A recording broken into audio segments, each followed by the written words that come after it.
Good morning, everyone. Today we're talking about water. To be honest with you, when I was researching the topic for this speech, I didn't even know where to begin. Maybe that's because water is everywhere. For the lucky ones among us, water is such a natural part of our daily lives that we don't even think about it.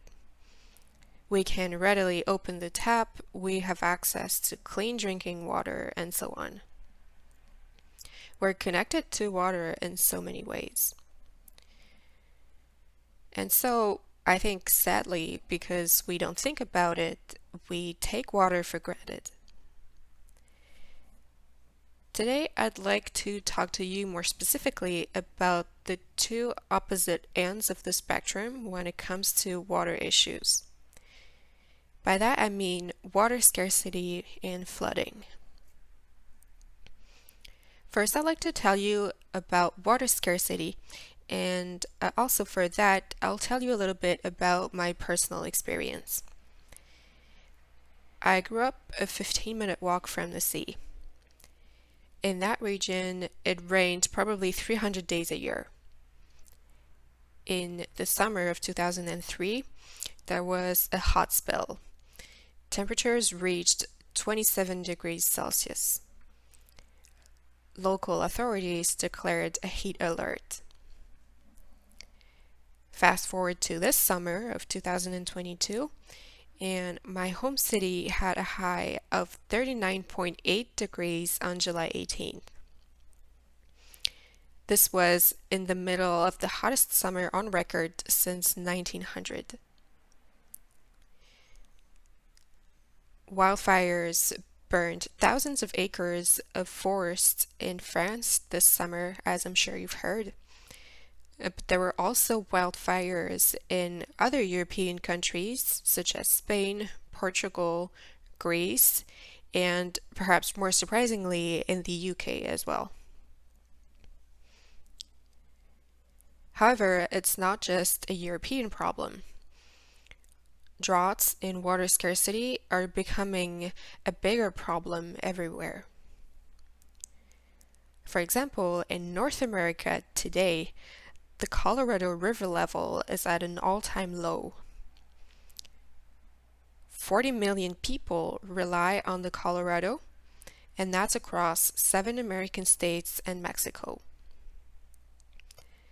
That water from the Colorado River is crucial.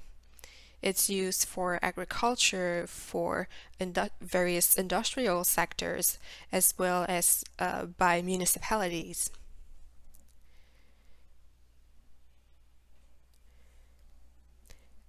There is also something else that we need to keep in mind, and that's the fact that paradoxically, a heat wave episode will often lead to flooding.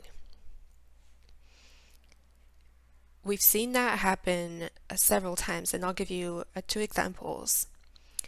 First, in the past few months, Pakistan was successively hit by boiling heat and devastating floods. My next example is British Columbia, where I live. Last summer, and again you may have heard, temperatures reached record highs.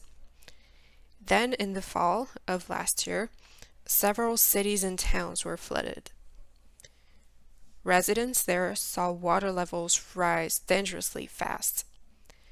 Sometimes the water would sweep away houses and bridges. Highways were also blocked due to landslides.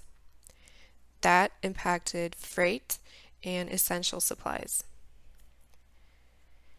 I'm sure if you ask anyone in Vancouver, they will remember about this. They would tell you they remember being cut off from the rest of the province, and that was in the middle of a pandemic.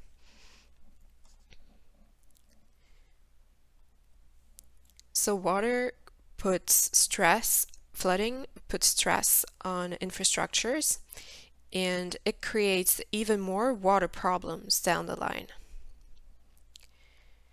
You may have heard as recently as last week the water system in Jackson, Mississippi failed.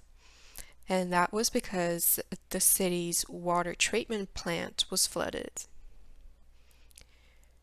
Residents had to line up for bottled water and they feared for their health.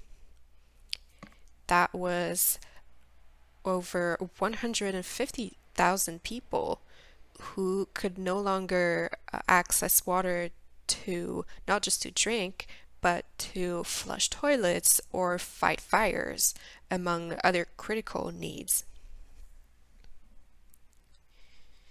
So, in the midst of all this, it can be hard to find hope for the future. But I would also like to point out that there are solutions. We can put those solutions in place to help mitigate natural disasters like these. Disasters like droughts, floods, and other extreme weather events.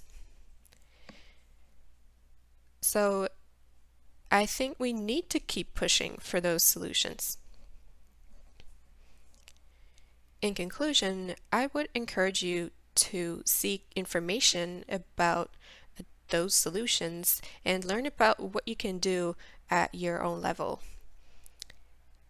Once you've done that, I would encourage you to also tell your friends. Thank you.